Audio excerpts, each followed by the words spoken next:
Episode के starting में हमें वेडनेसडे नाम की लड़की को दिखाया जाता है जो कि नैन्सी वेगन हाई स्कूल में पढ़ती है।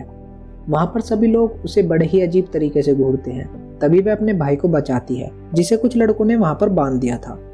दरअसल दोस्तों, वेडनेसडे के पास ऐसी शक्ति होती है जिससे वह किसी को भी टच करके उसका फ्यूचर या पास्ट मालूम कर सकती है। तो अब उसे पता चल जाता है कि उसके भाई को किसने तंग किया था। जिसके बाद वह एक स्विमिंग पूल में जाती है जहाँ पर कुछ लड़के स्विमिंग कर रहे होते हैं। वह पूल में खतरनाक मछलियों को डाल देती है जो कि उन लड़कों को काटने लगती है। इस हरकत के बाद वेडनेसडे को स्कूल से निकाल दिया जाता है। अब दोस्तों, वेडनेसडे के पेरेंट्स उसे नेवरमोर अकेडमी में लेकर जाते हैं क्योंकि नेवरमोर अकेडमी से ही उसकी माँ ने पढ़ाई की थी। नेवरमोर अकेडमी में पहुंच जाने के बाद वह प्रिंसिपल के रूम में जाते हैं जिनका नाम लेरिसा वीम्स है। वह वेडनेसडे का रिपोर्ट कार्ड देखकर कहती है कि तुम्हें स्कूल में एडमिशन मिल जाएगा क्योंकि तुम पढ़ाई में काफ़ी अच्छी हो। वेडनेसडे बड़े ही अजीब तरीके से घूरती है और बोलती है कि दुनिया का ऐसा कोई स्कूल नहीं है जो मुझे रोक सके। इसके बाद वेडनेसडे को उसकी रूममेट से मिलाया जाता है जिसका नाम एनिद होता है। वो वेडनेसडे को देखकर काफ़ी खुश हो जाती है, लेकिन वेडनेसडे और एनिद के बीच में ज़मीन आसमान का फ़र्क होता है। जहाँ पर एनिद को रंगों से प्यार है लेकिन वेडनेसडे को रंगों से कोई प्यार नहीं है। बाद में एनिद वेडनेसडे को स्कूल दिखाते हुए बताती है कि 1791 में इस स्कूल को खोला गया था। वेडनेसडे एनिद से कहती है कि मैं यहाँ पर ज़्यादा दिन नहीं रुकने वाली, मैं यहाँ से भागने वाली हूँ। मेरी माँ ने मुझे इस स्कूल में इसलिए डाला ताकि मैं उनके जैसी बन जाऊँ। तभी वहाँ पर एक लड़का आता है और एनिद से कहता है कि मैंने सुना है तुम्हारी रूममेट लोगों को मारती है। जिस पर वेडनेसडे बोलती है नहीं, मैं तो लोगों की बोटियाँ बनाकर खा जाती हूँ। वह लड़का इतना सुनते ही वहाँ से भाग जाता है। फिर वेडनेसडे अपनी माँ से मिलती है और कहती है मैं यहाँ से भाग जाऊँगी, लेकिन उसकी माँ बोलती है कि तुम यहाँ से कहीं नहीं भाग सकती क्योंकि मैंने सभी पेरेंट्स से कह दिया है कि वो जैसे ही तुम्हें देखे तुरंत मुझे खबर कर दे। इसके बाद वेडनेसडे की माँ उसे एक लॉकेट देती है जिस पर W लिखा है। वह कहती है कि यह तुम्हें मेरी याद दिलाता रहेगा और हाँ, मैं तुमसे अब एक हफ्ते तक नहीं मिल सकती क्योंकि यह स्कूल का रूल है, लेकिन अगले हफ्ते हम तुमसे मिलने जरूर आएंगे।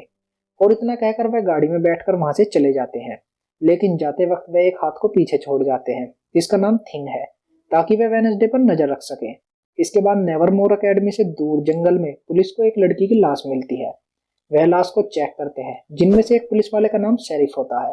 वह कहता है कि हमें कुछ दिनों तक लोगों को जंगल में नहीं आने देना चाहिए। जहाँ तक मुझे लगता है यह काम नेवरमोर अकेडमी वालों का ही है। इधर वेडनेसडे ने अपने कमरे को आधा आधा बांट लिया था। जहाँ हम देख सकते हैं कि एनिद की तरफ रंग है और वेडनेसडे की तरफ कोई भी रंग नहीं है। वेडनेसडे कहती है कि मुझे नोबल पर काम करना है, तुम चुप रहो, लेकिन एनिद म्यूजिक बजाकर वहां पर डांस करने लगती है। वेडनेसडे म्यूजिक बंद करने के लिए बोलती है। इससे पहले दोनों के बीच बहस शुरू होती तभी वहां पर एक टीचर आ जाती है जिसका नाम मैडलिन है। वह वेडनेसडे का वेलकम एक फूल से करती है और बताती है कि हम यहाँ पर ऐसे ही बच्चों का वेलकम करते हैं। और वह फिर वेडनेसडे को स्कूल के नए रूल्स के बारे में बताने लगती है। अगले दिन वेडनेसडे एक हॉल में जाती है जहाँ पर तलवारबाजी सिखाई जाती है। वह वहाँ पर बियांका नाम की लड़की को चैलेंज कर देती है, जिसके बाद उनके बीच में 3 राउंड होते हैं। वेडनेसडे एक राउंड जीत जाती है तो वहीं दूसरा राउंड बियांका जीत जाती है। वेडनेसडे कहती है कि तीसरा राउंड हम बिना हेलमेट के लड़ेंगे, जिसके पहले खून निकल जाएगा वह हार जाएगा। इसके बाद उनमें फाइट शुरू हो जाती है, लेकिन वेडनेसडे को पहले खून निकल जाता है जिसकी वजह से वह हार जाती है। वेडनेसडे वहाँ से जा ही रही होती है कि बारिश की वजह से पत्थर की एक मूर्ति उसके ऊपर गिर जाती है, लेकिन जेवियर नाम का लड़का उसे बचा लेता है। जिसके बाद वह जेवियर से पूछती है कि तुमने ऐसा क्यों किया, जिस पर जेवियर बताता है कि तुमने भी मुझे एक बार बचाया था जब मैं छोटा था, तो अब हिसाब बराबर हो चुका है। रात को वेडनेसडे नोबल लिख रही होती है तो उसे पता चल जाता है कि थिंग उसकी जासूसी कर रहा है, जिस पर वह उससे कहती है या तो हम एक सौदा कर लेते हैं, नहीं तो मैं तुम्हें ड्रॉर में बंद कर दूंगी। थिंग हार मान लेता है और वेडनेसडे के साथ काम करने के लिए मान जाता है। वहीं अगली सुबह प्रिंसिपल वीम्स वेडनेसडे को थेरेपी के लिए किनबोट के पास लेकर आती है। डॉक्टर किनबोट वेडनेसडे से बोलती है यह एक पर्सनल जगह है और यहाँ पर तुम मुझसे किसी भी चीज के बारे में बात कर सकती हो। लेकिन वेडनेसडे को यह सब वेस्ट ऑफ टाइम लगता है और वह बहाना बनाकर वॉशरूम चली जाती है, जहाँ पर वह थिंग की मदद से भाग निकलने का रास्ता ढूंढती है और वहां से निकल जाती है। वह पाइप से होते हुए नीचे आ जाती है जहाँ पर वह एक आदमी से टकराती है, जिससे उसे उसके फ्यूचर के बारे में पता चल जाता है। लेकिन कुछ ना बताते हुए वह वहां से चली जाती है और एक शॉप पर आ जाती है जहां पर वह टाइलर नाम के आदमी से मिलती है जो कि कॉफी सर्व करता है। वह एक मशीन को ठीक कर रहा होता है जो कि खराब है, जिसे देखकर वेडनेसडे कहती है कि मैं तुम्हारी इस मशीन को ठीक कर दूंगी, लेकिन तुम्हें भी मेरी मदद करनी होगी। टाइलर वेडनेसडे की ड्रेस देखकर समझ जाता है कि यह नेवरमोर अकेडमी से है। इतने में ही वेडनेसडे मशीन को ठीक कर देती है और टाइलर से कहती है कि मुझे यहाँ से निकलना है, इसलिए तुम मेरे लिए एक टैक्सी बुक कर दो। जिस पर टाइलर कहता है यहाँ टैक्सियाँ नहीं चलती और ट्रेन स्टेशन भी बहुत दूर है। तुम चाहो तो मैं तुम्हें अपनी गाड़ी से ड्रॉप कर सकता हूँ, लेकिन तुम्हें उसके लिए थोड़ा इंतजार करना होगा। वेडनेसडे उसे पैसे भी देती है, जिसे लेने से वह मना कर देता है। फिर वेडनेसडे वहाँ पर बैठकर इंतजार करने लगती है कि तभी वहाँ पर पिलग्रिम वर्ल्ड स्कूल के कुछ बच्चे आकर उसे छेड़ने लगते हैं, लेकिन वेडनेसडे उन तीनों को धूल चटा देती है, जिसे देखकर टाइलर हैरान हो जाता है। तभी वहाँ पर टाइलर का पिता आ जाता है जो कि पुलिस ऑफिसर शेरिफ है। वह वेडनेसडे को देखकर समझ जाता है कि यह एडम्स फैमिली से बिलोंग करती है। शेरिफ वेडनेसडे से कहता है कि तुम्हारा पिता गोम्स एडम एक कातिल है और उसे जेल में होना चाहिए। लेकिन तभी वहाँ पर प्रिंसिपल विम्स आ जाती है और वेडनेसडे को अपने साथ ले जाती है। वह प्रिंसिपल विम्स से पूछती है कि वह आदमी मेरे पापा के बारे में क्या जानता है, जिस पर प्रिंसिपल उसे कुछ नहीं बताती।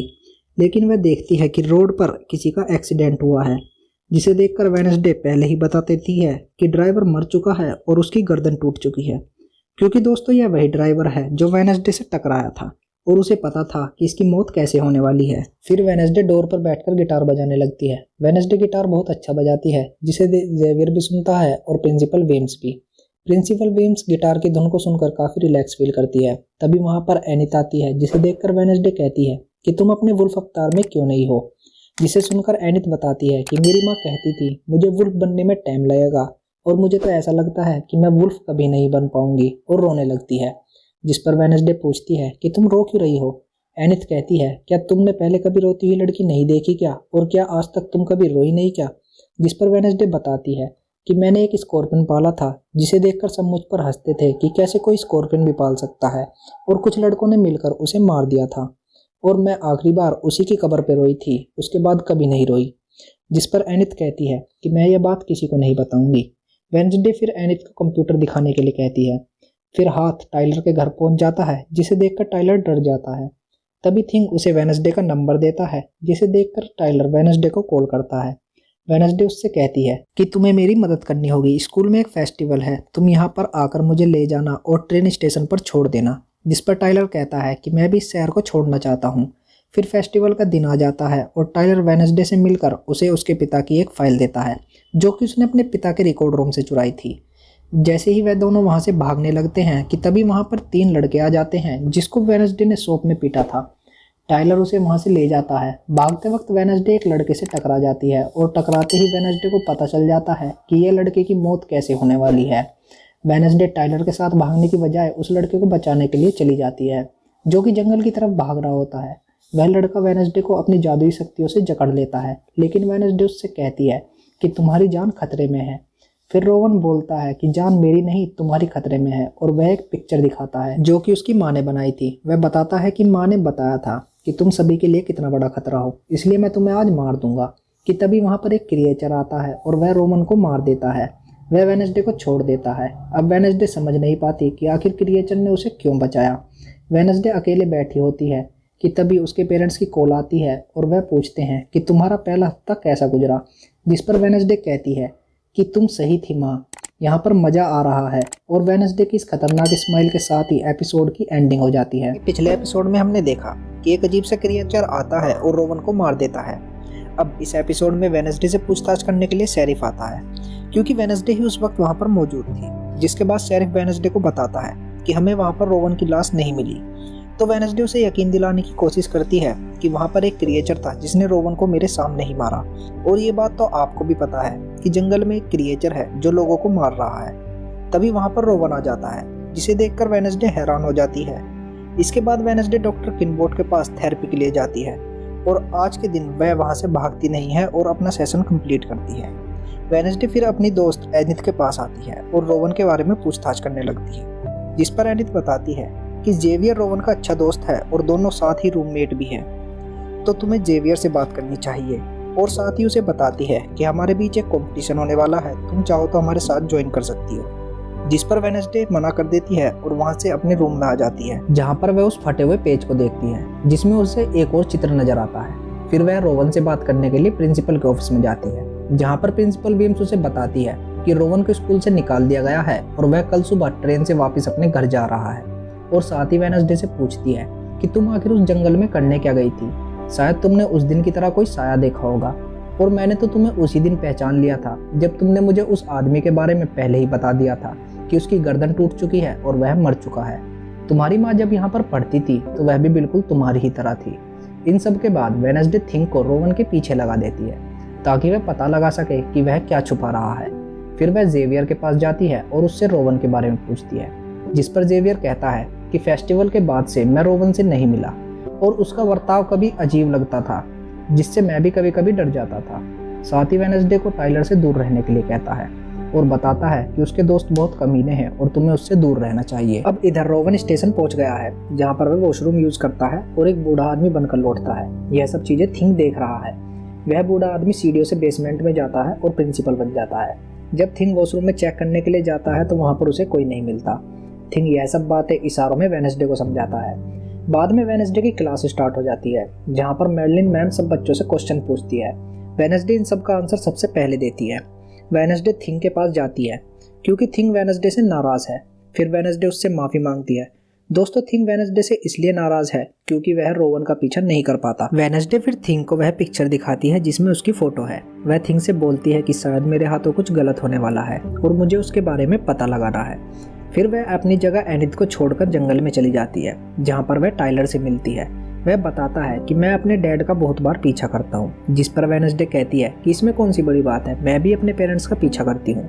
फिर वह पूछता है कि रोवन के साथ आखिर उस दिन हुआ क्या था, जिस पर वेडनेसडे बताती है, मुझे लगा रोवन की जान खतरे में है तो मैं उसे बचाने के लिए जंगल में चली गई, लेकिन उसने मुझे अपनी शक्तियों से बांध लिया। जिसके बाद एक क्रिएचर आया और उसने रोवन को मार दिया और मुझे बचा लिया। अब मैं यह पता लगाना चाहती हूँ कि आखिर उसने मुझे क्यों बचाया।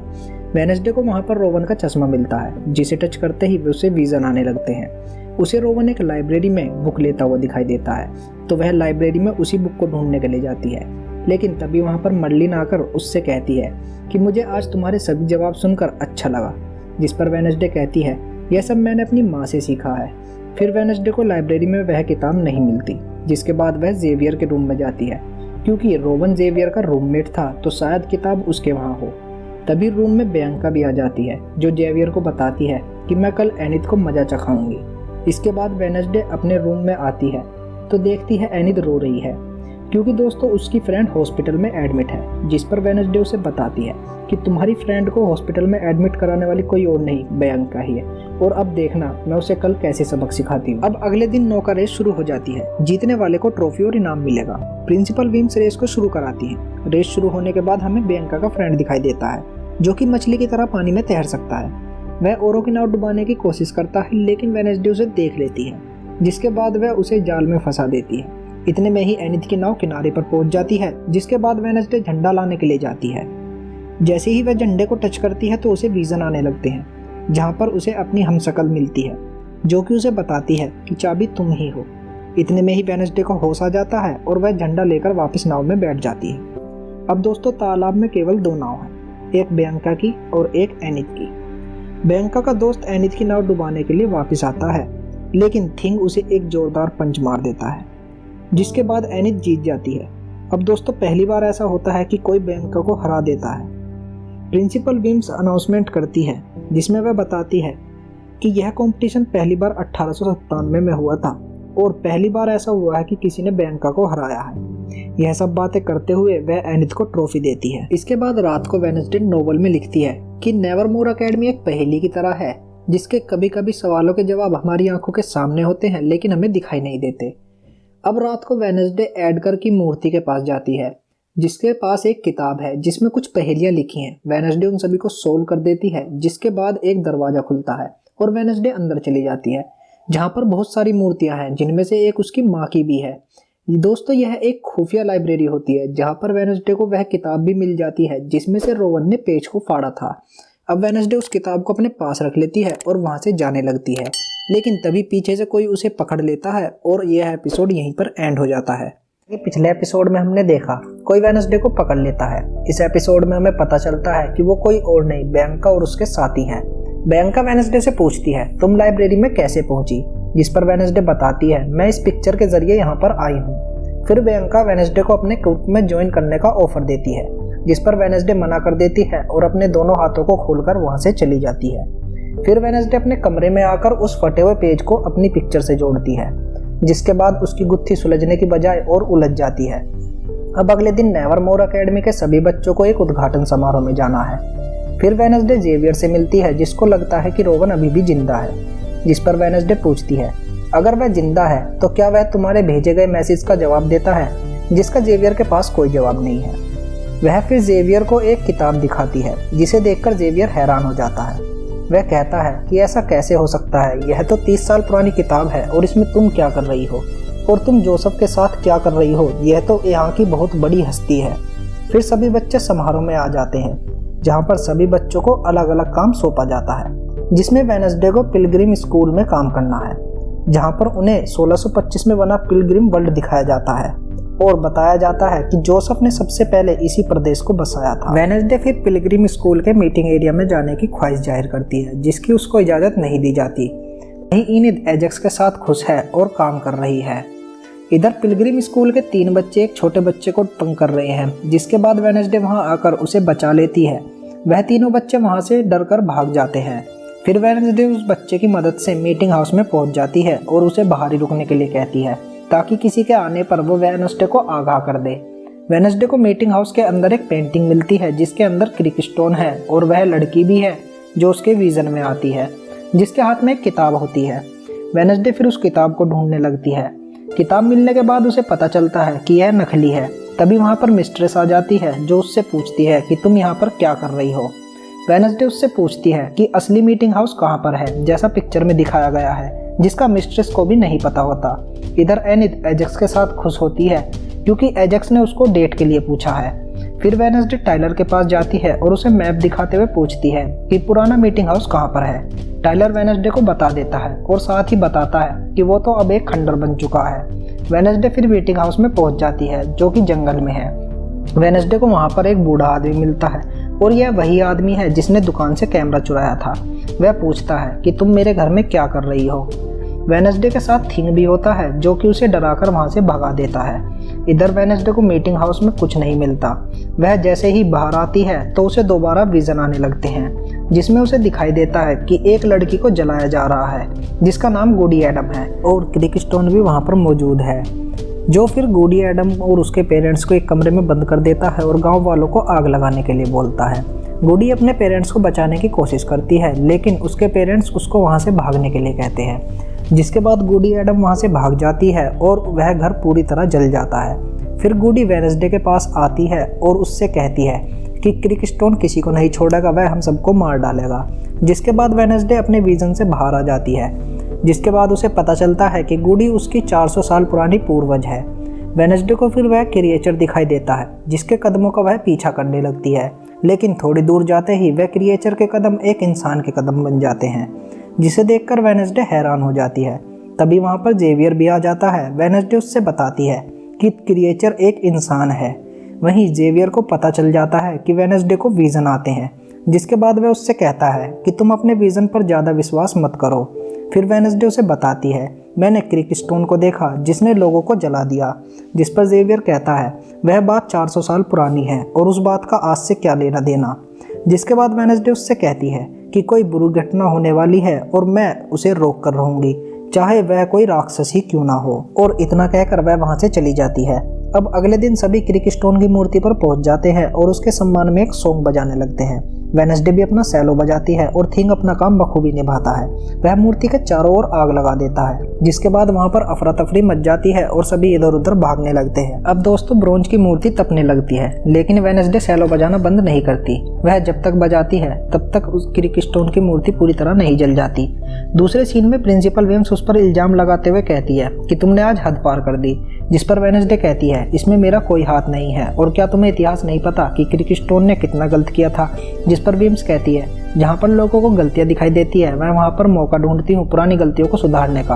वेडनेसडे फिर वहाँ से जाने लगती है, जिस पर वेम्स कहती है मैं इतनी आसानी से नहीं थकती। वहीं जंगल में हम देखते हैं कि वह आदमी पुराने मीटिंग हाउस में बैठा हुआ है और कैमरे में बैटरी डाल रहा है कि तभी वहाँ पर क्रिएचर आ जाता है और उस बूढ़े आदमी को मार देता है।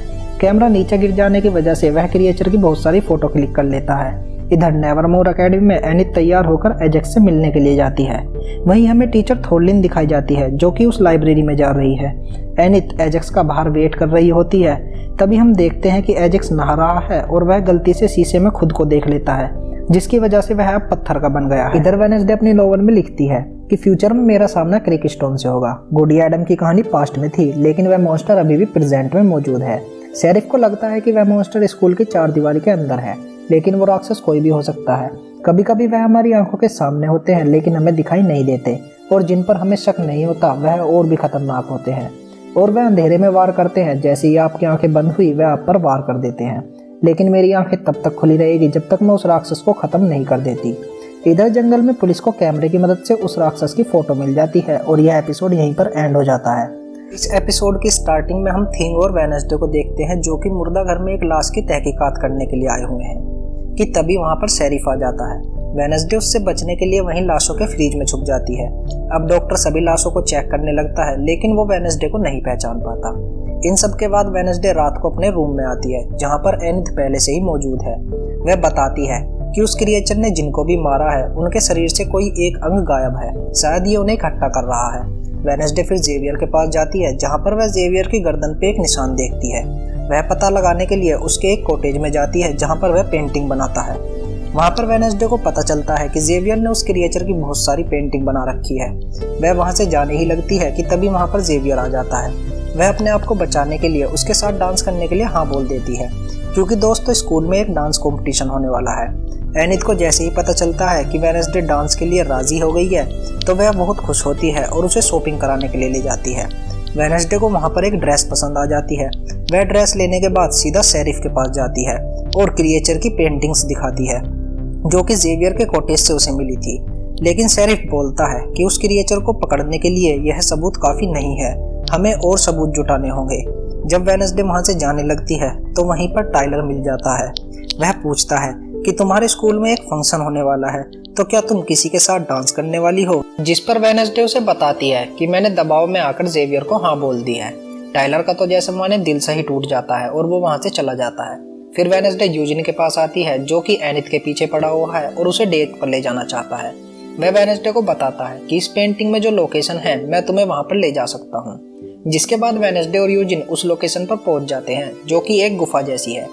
वह दोनों उसके अंदर चले जाते हैं जहां पर उन्हें इंसानों के कंकाल मिलते हैं, लेकिन वेडनेसडे को वहां पर उस क्रिएचर का एक दांत भी मिल जाता है जिसे वह अपने पास रख लेती है। अब वेडनेसडे फिर वापस से जेवियर के कॉटेज में पहुंच जाती है जहां पर वह उस खून में सने हुए कपड़े को उठाकर अपने पास रख लेती है, लेकिन तभी वहां पर जेवियर आ जाता है। वेडनेसडे जेवियर से पूछती है कि आखिर तुमने उस क्रिएचर की इतनी सारी पेंटिंग कैसे बनाई? क्या तुमने उस राक्षस को देखा है या फिर ऐसा तो नहीं है कि तुम ही वो राक्षस हो? जिस पर जेवियर बातों को घुमाते हुए बोलता है कि वो क्रिएचर रोज रात को मेरे सपने में आता है। जब वेडनेसडे उससे उसके गर्दन के निशान के बारे में पूछती है तो वह उसे बताता है कि मैं सपने में उस क्रिएचर से लड़ रहा था, जिसके कारण मेरे खुद के नाखून मेरी गर्दन पर लग गए। वेडनेसडे फिर यह सबूत लेकर शेरिफ के पास जाती है और बोलती है कि इन दोनों का डीएनए टेस्ट करवा कर देखिए। इधर थिंग एक लेटर लिखता है और टाइलर तक पहुंचा देता है। टाइलर लेटर लेकर वेडनेसडे के पास आता है और बोलता है कि तुमने बहुत अच्छा लेटर लिखा है, मैं तुम्हारे साथ रिबन पार्टी में जाने के लिए तैयार हूँ। वेडनेसडे समझ जाती है कि यह काम थिंग का है। वेडनेसडे भी टाइलर के साथ जाने के लिए तैयार हो जाती है और दोनों पार्टी में पहुंच जाते हैं जहाँ पर सब वेडनेसडे को देख रहे होते हैं, क्योंकि वेडनेसडे पहले से बहुत ज्यादा खूबसूरत लग रही है। एनिथ वेडनेसडे को इस रूप में देखकर काफी खुश होती है और बोलती है कि तुमने कपड़े तो अच्छे पहने हैं लेकिन तुम्हारी डेट की चॉइस अलग है। जिस पर वेडनेसडे ताना कसते हुए बोलती है कि तुम्हारी कौन सा कम है, तुम्हारी भी तो अलग है। अब टाइलर और वेडनेसडे को एक साथ देखकर जेवियर खुश नहीं होता, जिसके बाद वह उसके खिलाफ वेडनेसडे के दिमाग में जहर बनने लगता है। वह टाइलर के बारे में एक पुरानी बात बताता है जिसे सुनने के बाद वेडनेसडे नाराज हो जाती है, लेकिन टाइलर उसे बताता है कि यह बात बहुत पुरानी है और मैं उसके लिए शर्मिंदा हूँ। फिर वेडनेसडे रिबन पार्टी में डांस करने लगती है जो कि बहुत अजीब तरीके का है। सभी वेडनेसडे को देखने लगते हैं, लेकिन इनका मजा खराब करने के लिए पिलग्रिम वर्ल्ड के वही दो बच्चे आ जाते हैं, लेकिन उनके साथ लूकस नहीं है क्योंकि वह एनिथ के साथ है। वह दोनों बच्चे एक पेंट का टैंकर लेकर आते हैं और सारा पेंट डांस कर रहे नेवरमोर एकेडमी के बच्चों पर गिरा देते हैं, लेकिन बाद में सभी को यह लगता है कि यह खून की बारिश हो रही है, जिसकी वजह से सब डरकर इधर उधर भागने लगते हैं। वेडनेसडे उस पेंट की बारिश में भी डांस करती रहती है। वहीं दूसरी तरफ हम यूजिन को देखते हैं जो उस जंगल में गुफा के अंदर जाना चाहता है, लेकिन वह देखता है कि एक शख्स वहां पर धमाका करके जा रहा है। वह शख्स यूजिन को देख लेता है, जिसके बाद यूजिन वहां से भागने लगता है। इधर डांस कर रही वेडनेसडे को विजन आता है, जिसमें उसे पता चल जाता है कि यूजिन की जान खतरे में है और वह उसे बचाने के लिए जंगल की ओर भागती है। लेकिन वह क्रिएचर इतने में यूजिन को घायल कर देता है। वेडनेसडे वहां पर घायल पड़े यूजिन को देखती है। इधर एनिथ को पता चल जाता है कि यह काम लूकस के दोस्तों का है, जिसके बाद वह सोचती है उसने लूकस को डेट कर कर बहुत गलत किया, और वह कहती है कि एजेक्स ही मेरे लिए सही था, और एजेक्स और एनिथ के बीच में वापस से बॉन्ड बनने लगता है। दूसरी तरफ थोरलिन वेडनेसडे से पूछती है कि यूजिन जिंदा तो है ना, जिसके बाद वेडनेसडे थोरलिन को एक शक भरी निगाहों से देखती है और यह एपिसोड यहीं पर एंड हो जाता है। दोस्तों, उम्मीद करता हूँ आपको हमारी एक्सप्लेनेशन अच्छी लगी होगी। अगर अच्छी लगी है तो वीडियो को लाइक करें और ज़्यादा से ज़्यादा शेयर करें। मिलता हूँ आपसे एपिसोड 5 के एक्सप्लेनेशन में। जय हिंद, वंदे मातरम।